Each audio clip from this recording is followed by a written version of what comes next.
Everyone, good morning. तर आज आहे मार्गशीर्ष महिन्यातला तिसरा गुरुवार.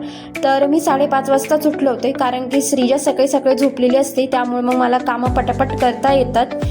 फ्रेश झाले आणि त्यानंतरनं मला तर उपवास होता, पण त्यांच्यासाठी मी सॅलड बनवून देत होते आणि आमची अशीच इथं हसी मजाक चालू होती. मुद्दामून फोनकडे बघून असंच काहीतरी लूक देत होते आणि त्यानंतरनं त्यांचं रेडी करून दिलं.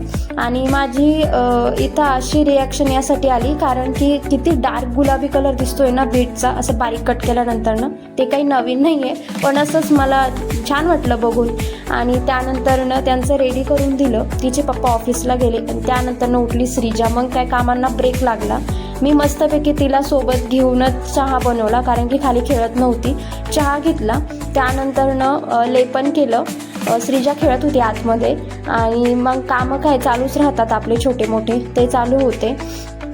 संध्याकाळी स्वयंपाक करायच्या आधी म्हटलं चला आधी भाजी वगैरे निवडून घेऊ, आणि श्रीजाशी मध्ये मध्ये करत होती.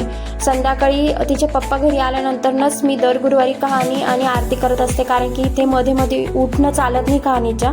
मग तिचे पप्पा आल्यानंतरनंच मी निवांत कहाणी वाचत असते. माझी कहाणी वाचन झालं, आरती झालं छान शांततेत. नंतरनं पटकन स्वयंपाक करून नैवेद्य दाखवला. ते काही मी शूट नाही करता आलं, कारण की उशीर होत होता, आणि असे काही फोटोज क्लिक केले. चला बाय, भेटूया पुढच्या व्हिडिओमध्ये.